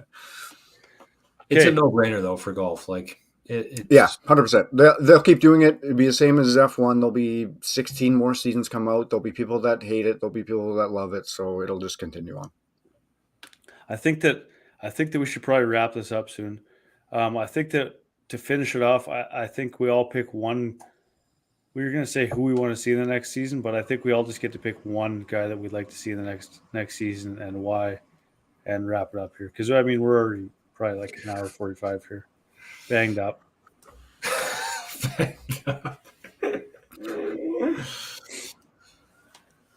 Well, you guys are gonna know who my pick is here. And it's a guy who can wear hats and can't wear hats, but we call him either Ty Hatton or Ty No Hat On. I think he would be Oh my he would god, be the he'd be talk of electric. the town if he ever had some crew following him for a day. And kind of going back to Brooks there quickly, it's like we know how these TV production teams can make a person look bad or good. Like Brooks literally could have had a 4-hour interview, said exactly what we wanted to hear, said how much he loves his wife, how much he loves his dogs, the American dream, and then they could have put in a 1-minute clip of him saying, like looking into space while his girlfriend's talking to him. You know what I mean? Like we have no idea what actually is happening still, and I think that that's good to keep that in perspective. But if we had a guy like Ty Hatton on the screen, there would be no doubt what was happening in his life that day. It would be straight up, and it would be the most entertaining thing that I would pay for that. So that Ty's my guy for sure. My guy's Max. I'm pretty sure we'll see some of him. Why wasn't he not in this one, I wonder? I guess he was just kind of that mid-level guy that he was popular on Twitter, didn't get the bump like playing wise that he has this year yet. I think he was kind of just on the back President's end. Cup was kind of his takeoff. I would say. His kind of takeoff point, right? Like To where he's so I actually think, sick at golf. yeah. And again, like already this year, he's been phenomenal. I think we'll get a lot more of him and Rombo too. Obviously, because the wins so far, so they've already got creative storylines. But I think Rombo's a story that I want to get into a little bit more because I think he's just there's something about that guy that I really like too. And same with Max. I think Max is just a beauty. He does kind of all this shit with podcasts, the different media outlets being amazing on Twitter. Just Does he still kind of do that podcast? I don't know if he has his own, but he is on. He did for a long guests time. on a ton of podcasts. No, but like originally he had his own podcast with like. Oh, did he? Shit. Oh, I can't think of the guy's name, but he had his own podcast he would record every week. So he's just kind of like that new wave People's player. generation. Yeah, and he is. He's a people's player for sure. He's the Arnold Palmer of 2023. Oh my god, man! We're getting pictures printed for the office. Some of the photos of Arnold Palmer back in the day, man, like that guy was He's a a stud. pimp. He's a stud. Absolute stud. And then like you see him like as his old like the Arnold Palmer that we know, you're like this gentle old man. He's just a stud, man. Back in the day, like making out with girls after he wins and like smoking darts every picture. Like, yeah, it was sick. I'm gonna go with the train man, Yeah, give me Tommy. Tom Kim. We got to see what he's all about. He Or probably Sung will Jae. be, eh? He'll be on Sung there. Jae would be sick if he could speak English. Yeah, Like, that's- so even that sick. right, he Man. probably won't be. Watching Hideki this weekend, that guy cracks me up too. Oh, Every yeah. shot, like if you Oh, look at yeah. him, it's just the worst shot that's ever been hit by a golfer ever, and then just goes in. And then I know you're only allowed to pick one, but I want to see a picked Canadian on there, and I want to see the road for a Canadian to the PGA. I'd like to see Svensson. Any think one of that's those the guy. guys. Yeah. Pendrith? They Absolutely, might do Pendy man. with like his driving distance and talk about that type of shit too. Yeah, I mean, I was just trying to think who I would want to see the most out of all the Canadians. Corey Connors is like an absolute stud amateur for a lot of years. None of them are really like stand out though. Hey, they all just kind Hadwin's of seem wild. like, hey, Hadwin's a hothead. He'd be sweet. yeah. I think I would choose Hadwin honestly. And his old lady's like popular on Twitter, so like Yeah. him and her and Yeah. that dynamic might be in there. The spotlight, the small spotlight that Pendrith had on him during the President's Cup this year, though, I was impressed with his personality and just kind of his aura about him. Yeah. So Pendrith would be pretty good too. But at the same time, like just good old Canadian boy. Like I'm not expecting much different. He would basically embody like a Canadian almost. Oh yeah, he seems like it. Hey, Like the producers would have a heyday with, I think either him or Svensson too. Svensson must be like originally from Sweden or something because he kind of looks Swedish, yeah, and the name family too. maybe. Yeah. Okay, let's wrap things up here before we hit the 2 hour mark. We'll do that one night, but not tonight. Have we ever? I don't know. but We will. could tonight. Should we go? No, I'm We done. should do a telethon one night. I'm peonied. You know what we should All-nighter. do? You know what we should do? Hmm. We should have a call-in show. I don't know how to do that, but you can just put them on here, right? Yeah, I could have them waiting in the chat. Email me. We're gonna do this because I don't want somebody who's just listening on Instagram to us posting them want to come on here. If you've been listening to the podcast for the last year or more and you want to come on the show, I think if we get at least 4 or 5 people for next week, we'll do a live call-in show. Friend of the show. You got to be friends of the show. Or do you? Faux show. Yeah. I think that'd be really cool. What do you want? Naked Lady 17 coming back in here and getting on the program? I want to have at least 5 people. 6'9". Yeah, 5 girls, 69. I want at least 5 people who are kind of regulars, but we'll give them preference first. If they want to do it, we'll set it up right away. We'll pencil them in, and then we'll also take some like random calls after, I think. Okay, 3 We'll talk about regs and maybe some randoms. We'll Three talk about regs, it. 3 regs, 1 rand. Yeah. Actually, we're not really talking about it. This is a kind of we have to go all in on this or not. So if you want to be on next week's show, I mean, you can come on for like 2 minutes. You can come on for 10 minutes. Just send Couple a topic. Yeah, say yes, I want to do it, and send what you want to talk about, just so we can be kind of somewhat prepared too. And if you're Let's be completely honest. Like at this point, nobody's watching us anymore. They're only going to be listening to the podcast. No, but I'm talking about for like people who listen to it after or who watched it like the recorded version of it. Barrett's still here. What the? Yeah, we need to get Barrett. Barrett. Sure. What are people I still want, doing here? I need Chezzy. I need We're Chezzy talking going at golf. somebody. That's what people are fucking here to watch. No, really though. Like it's not like Never we seen a start 2-hour talking about podcast, bullshit. What's that? So what are you complaining about? You never seen a 2-hour podcast? Yeah, exactly. Ches, what was Boys, that I guy's started- name? Gary. Gary. Garrett. Ches will come on. I started reading that book last night, boys. 4 Foundations of Golf. Did you? Oh, that was mine tonight too. My I wish I could Okay, read it tonight. I'm going through some of my screenshots and notes. January of 2019. Do you know what Scotty Scheffler's world ranking was? Oh, we didn't have a podcast then. I thought you were talking about your show notes for the podcast. 250. No. Reg? 620. Yeah, he's probably higher than 250.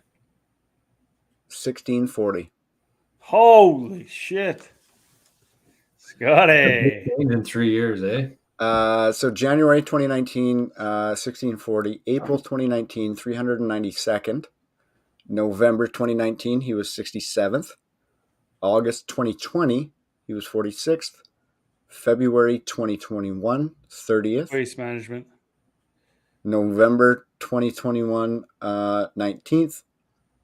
February 2022, 9. April 22. April 22 was 1. October 22 was 2. And March 23 was number 1. Scotty boy. Are we fans of Scotty or are we not fans of Scotty? Scotty's a friend of the show. He's he actually probably is number 3 on my list right now. I go Max, Rombo, Yeah, I Scotty. knew you would. What? Where's Ty Hatton? Maybe 5. I go Rory. Just Rory. No, Yeah, I would say I go Tiger. I would say I go Rory, any Canadian, and then probably. Man, I still really cheer for Ricky. Like, yeah, Ricky's so easy to cheer for. I go just signed up Tiger. for Tigers League, eh? Tiger, Yeah. AC, Ryan Horn. Those are my top 3. Ryan Horn. And Ty Hatton's Reggie, number 4. you just like who you're told to like by the league, right? You like Rory. F1, you're a big Charles guy. Yeah. You don't like going off the board, eh? Charles, good shit though. I'm a fan of him too. He got screwed this weekend again. That guy's a very underrated, good-looking dude. He's a smoke. There's a couple smoke shows on the F1 circuit. I'm not gonna lie. I wouldn't go as far as calling them smoke shows, but Him and Sainz, both Ferrari guys. Carlos. Okay, we're getting close to 2 here. So final call here. This is the deal for next week. If you're listening to this, you want to come on the show, you can come on for 2 minutes or 10 minutes. We're gonna if we get 5, we're gonna go ahead with it. But we need to know. I just saw the title of this podcast. Long ball Larry. What happened to long ball golf? You got long fucking balls. What happened to long ball golf? Long ball Larry? No, remember that Manitoba company, Long Ball? Mm-hmm. Zapperzan. Yeah. No, I have no idea what you're talking about. You're trying to play cool. No, Drums probably actually would have never seen it before. It was kind of a Clear Lake thing for a while. Long ball golf? Long ball. It was Clear Lake, honestly. That's where it kind of. Should I put Long Ball Inc.? Like it's just like a King Golf thing? Yeah. Type thing? They were actually legit though. Like they had like really nice golf shirts, which we don't have. Yeah, still fucking wild. We're working on it though. We got some big news coming out soon. We don't want to come in with bullshit. We want to come in with an item somebody wants. We gotta find that item. Yeah, we got head covers. They did not have head covers. So touche. Drums, wrap us up. Okay, we're out of here. We're just about. Can we drag this out for like a minute? No, to get to the 2? Okay, we're out of here, boys. A minute and a half? We'll see you next week. Everybody, tune in. Same time, same place. Love you, boys. Later. Peace. Love you, boys. See you next week. Call in if you want to. Let us know. We're doing a live call-in show, and we're getting hammered. Go Kings, go. We're getting hammered drunk next week.